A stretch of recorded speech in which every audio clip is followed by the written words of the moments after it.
So I know what you're here for. Let's get to that sports talk. Y'all know what time it is, baby. My fault. There I go. Man, we had some Thursday night football, man. What a game. Y'all see the final score. Y'all see the end of score. We're going to get right into it. 34-35, the Baltimore Ravens went off facing they largest deficit of since 2022, and that was against the Cincinnati Bengals when they were 7-3 against the Cincinnati Bengals in 2022. To say that this is their largest deficit since 2022, 14 points, is crazy. This team is legit. This team is stacked. The thing is, first of all, check out the jerseys, bro. Check out the jerseys. They debuted their new jersey like rising purple or whatnot. I respect the jerseys. I respect what they got going on. Better than some. Better than the shitty ass. You see the shitty ass Giants uniforms. Them shits is terrible.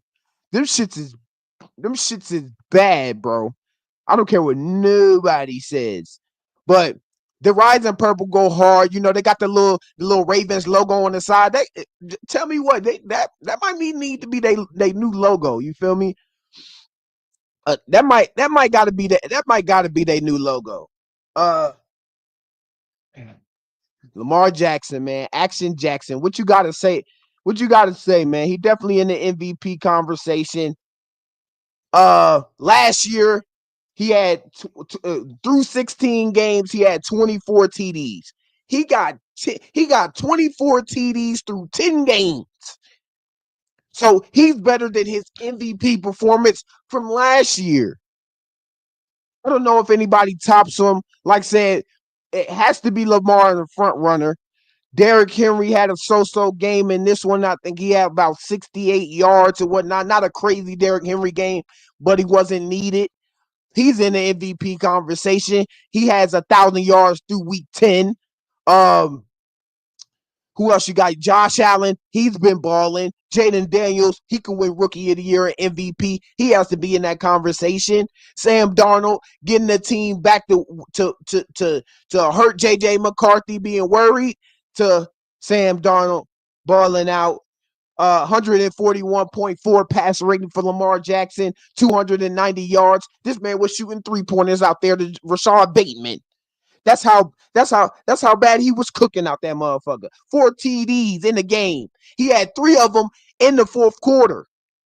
So and sometimes it comes down to Lamar Jackson, and you the MVP. So it got to come down. It got to come down to you at some point.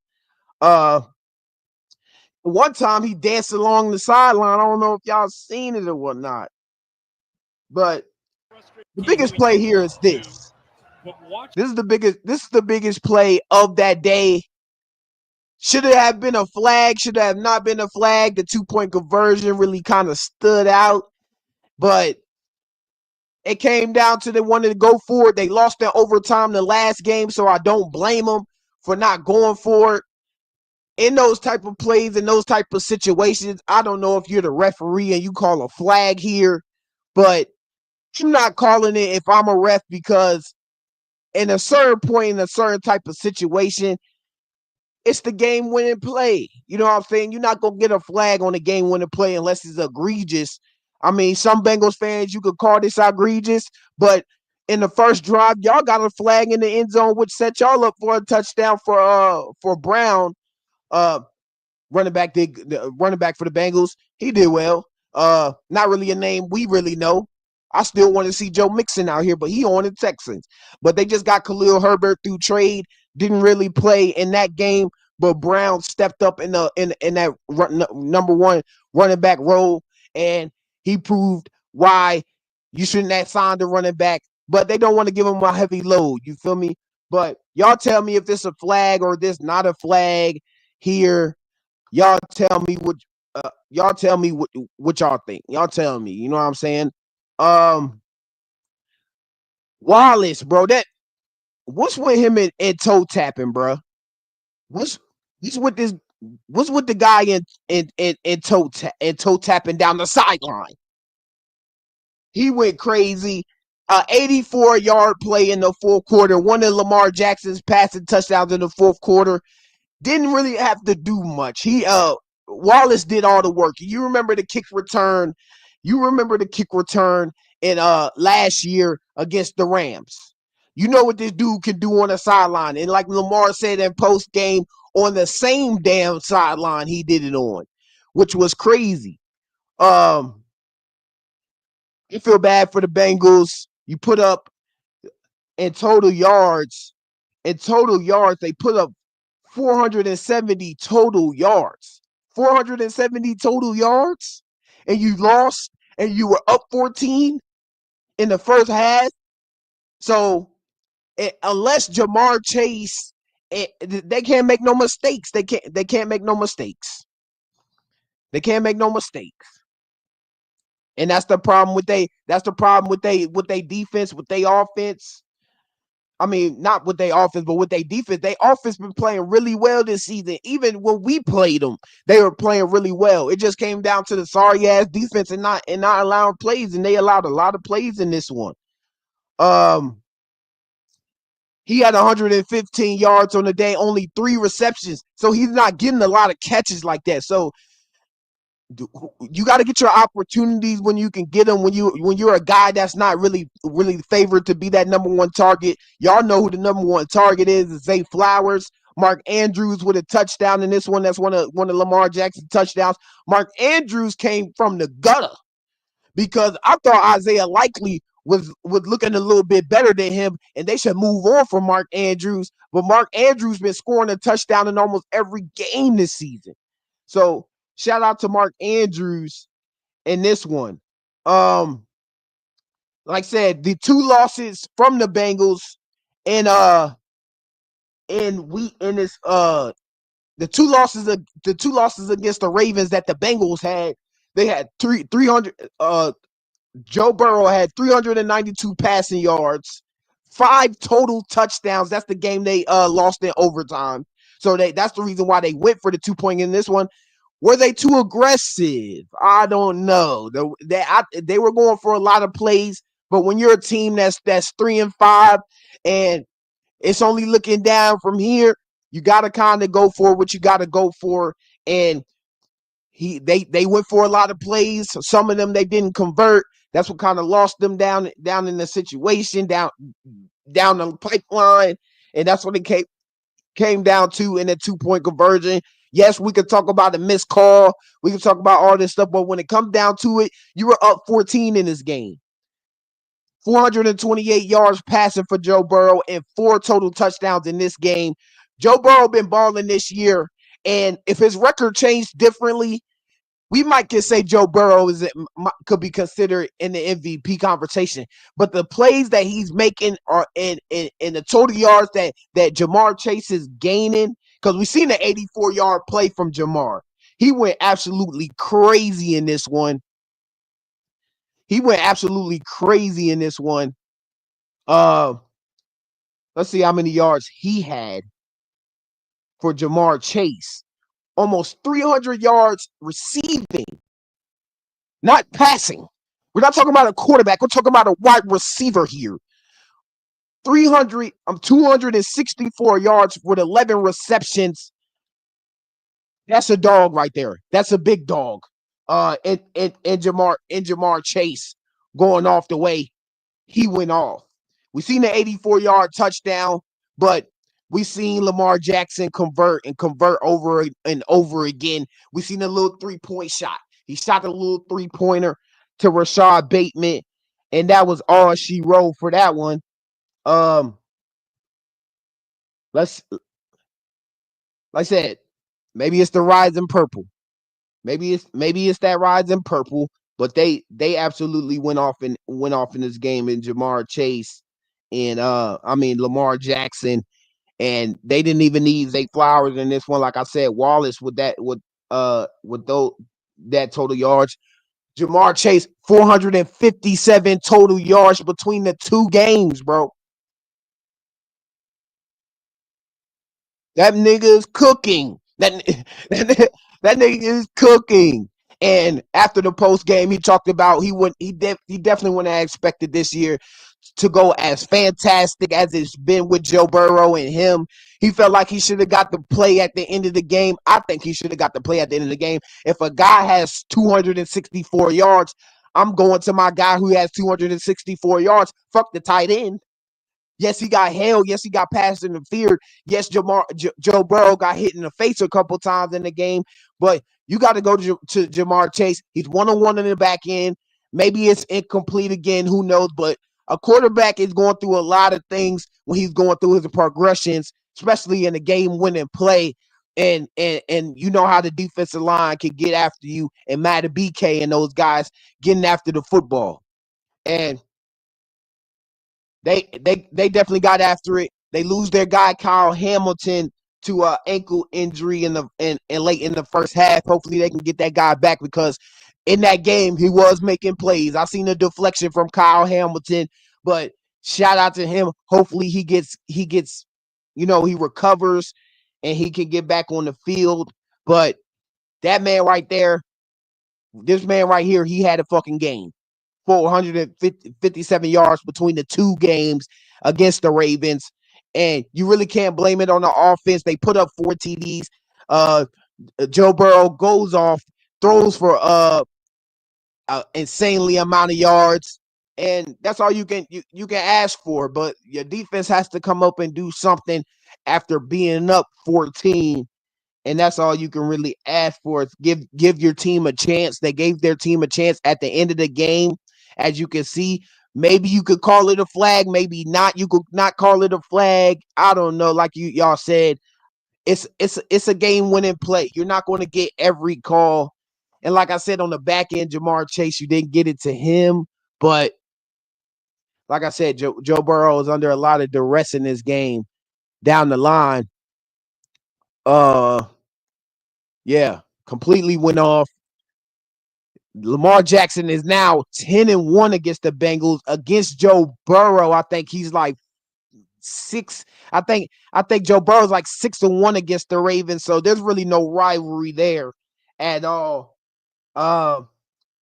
And they had it. Joe Burrow and the Bengals, they had it.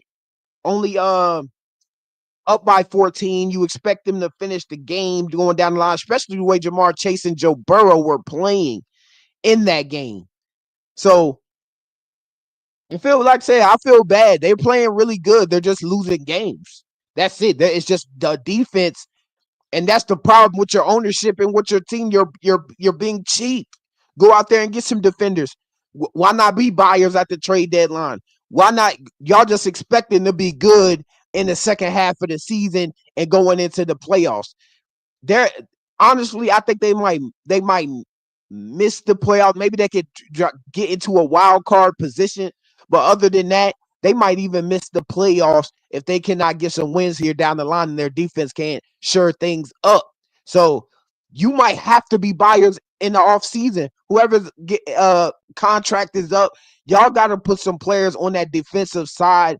Leave Joe Burrow how he is. He's playing better than he's ever before since the hand injury and his ankle injury and all the injuries you can pull up with Joe Burrow.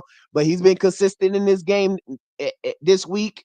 And it came down to one play at the end, 35-34 in a 2-point conversion. Like you could say, you could call it a flag. You could not call it a flag. Honestly, I don't agree with anybody who's thinking the only people that are calling it a flag is Bengals fans. But watch how physical this route is. He's got 2 Ravens on him. They grab a hold of him, and right away, that's defensive holding right there that they should have called. And here's Hudson matched up one-on-one again with an undersized. They shouldn't have called it. I'm not calling that. Just too high. I'm sorry, I'm not calling that. It's a game-winning play. It comes down to the wire, and that's what it is. Y'all tell me, is it a flag? Is it not a flag? Is it?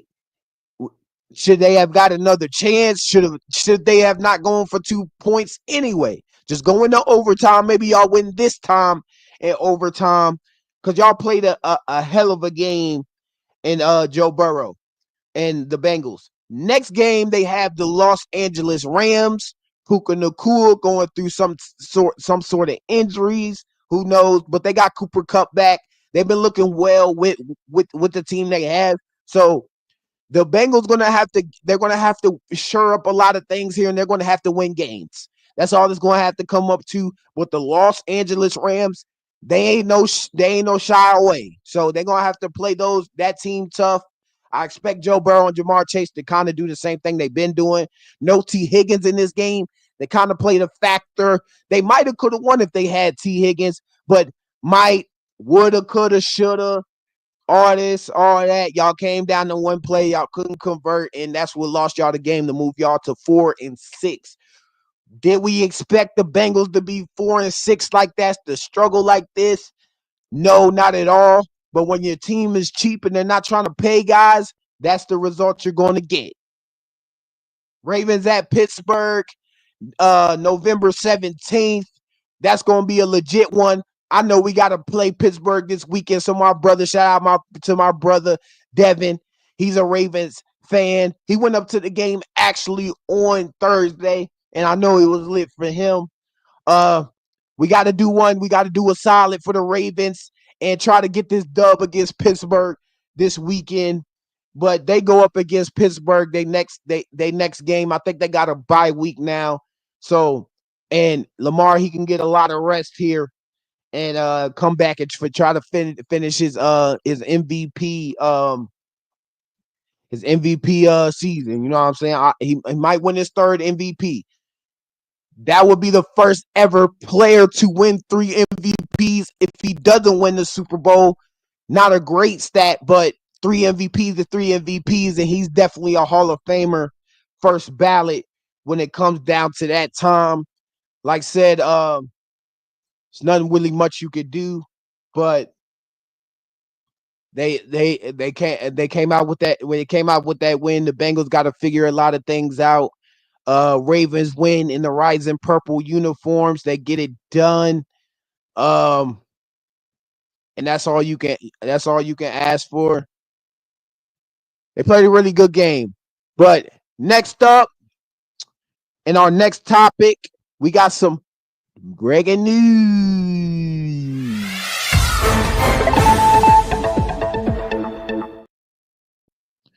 Okay, Dak Prescott looks like he will be going through a season-ending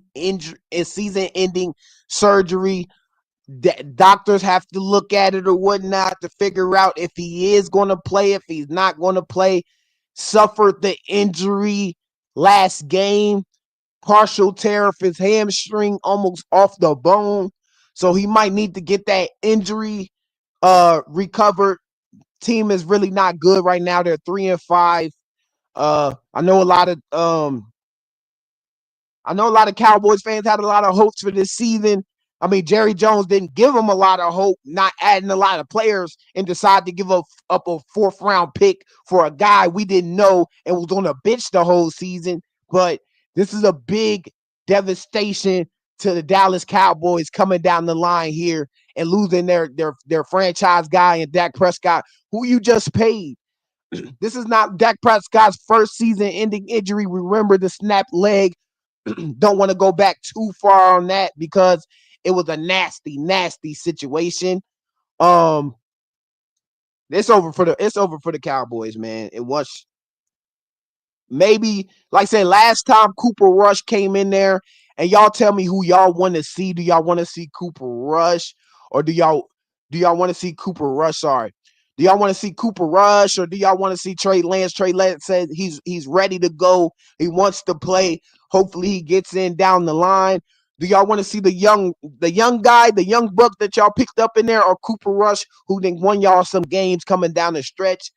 I figured they will start off with Cooper Rush if things start to go bad, because we haven't seen Cooper Rush behind this offensive line. We haven't seen Cooper Rush behind this weak defense. We haven't seen Cooper Rush behind all the shenanigans the Dallas Cowboys have been going through injury-wise, offensive line-wise. They did that great like it used to be.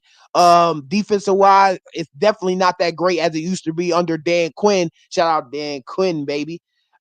We stole him from you. We stole him. But sad situation for Dak Prescott ending his season this way. Like I said, don't we don't know how severe the injury is going to be, but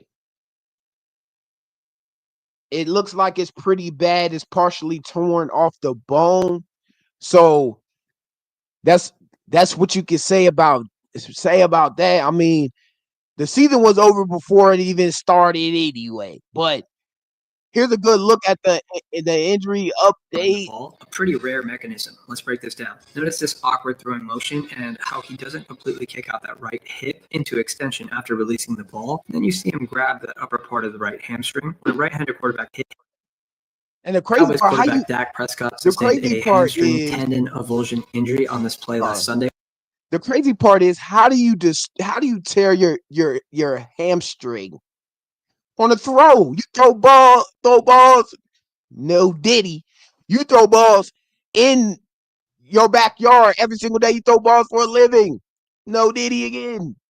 But come on, bro. How you tear your hamstring on a pass? You really can't blame him because there's nothing he could do but it. While throwing the ball, like pretty rare mechanism. Let's break this down. Notice this awkward throwing motion and how he doesn't completely kick out that right hip into extension after releasing the ball. And then you see him grab the upper part of the right hamstring. When a right-handed quarterback throws the ball, force is generated by rotating the torso and shifting weight from the back leg to the front leg. You can see Dak starting to grimace right here as he shifts weight from that right side to the left, and it's likely the tear occurs during this motion. Hamstring injuries are most common approximately up here. This region here is called the musculotendinous junction, which is a 10 to 12 centimeter transition zone that merges muscle to tendon and then eventually connects that tendon to the bone. In Dak's case, it occurred at a less common site here at the tendon insertion site on the ischial-tuberosity bone. These are the three tendons of the muscles of the hamstring, and when Dak's injury occurred, the tendon tore away from here and it brought along with it a fragment of the ischial bone. This is called an avulsion injury. Now, the good news is it's being reported that Dak only sustained a partial avulsion, which means that this entire area did not get entirely torn off and retract completely, because if it did, that would require surgical correction. Generally, a single tendon tear or two tendon. I said, we're hearing surgical correction. He might not need surgery, but it seems bad because a avulsion, that means he almost tore that shit off the zone. So they got the Eagles coming up on Sunday at 4:25. You see the backwards hurdle with Saquon Barkley. You see AJ Brown, Devontae Smith. You see Jalen Hurts playing better than he has ever played before. I'm not even gonna lie. I'm scared. I'm hella scared. I'm scared as I've been. But I can't wait to play the Eagles. We play them on Thursday night. Hopefully I'm at that game. I'm not 1,000% sure, but I'm gonna do everything I can to make it down there and make some content and try to get some content here. Check out the trivia in the channel. We went to the Ravens versus the Commanders game, and I did some trivia out there. Pretty fun. And I hopefully you check out my channel. Hopefully you come back and watch me on the live stream. Watch Inside the Lines. Watch Lace 'em Up Sports Talk Show whenever I'm on 7 p.m. after primetime games the next day. We will be on Sunday at 7 p.m. to talk about all the games from college football to Sunday games to critical games to people losing to people winning. Y'all know what time it is. It's that sports talk, and you got to get right into it.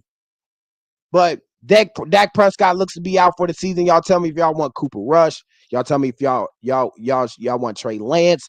Y'all tell me who should be the starter going forward if Dak Prescott is not available. Well, he's guaranteed to miss multiple weeks, so don't see him coming back at any time. If they lose games, I definitely could see Trey Lance in there at some point in time, because that means Cooper Rush is not winning. And you know Dak Prescott's going to put Jerry's going to put the face he wants to put out there in Cooper Rush. Not saying Trey Lance deserves the spot or anything, but that's what it comes down to. Got to get going here. We got to get out of here. I got something planned. That's the reason why we couldn't start at 7. Vince is not here because we couldn't start at 7, but I was still going to do this video anyway. If I say I'm going to do something, I'm going to schedule something, I'm going to do it. And I'm going to try to put Cranny any type of time. Got to get to, the wifey. Me and her got something planned at 7, 8 o'clock or whatnot. So, you know what I'm saying? I gotta please both. You know what I'm saying? Like, happy wife, happy life. And you understand if you got a girl out there. But shout out to anybody who's in the chat who eventually watch. If you watch after the video, put your comments in the comment section about the game. How do you feel about Lamar? Is he the MVP front runner? Will he win MVP? Can Joe Burrow and the Bengals try to make it back and get in a wild card game? Can the defense eventually be better? Is Jerry Jones retarded for trading for Jonathan Mingo? Is the Cowboys, will Cooper Rush give him a spark off the bench?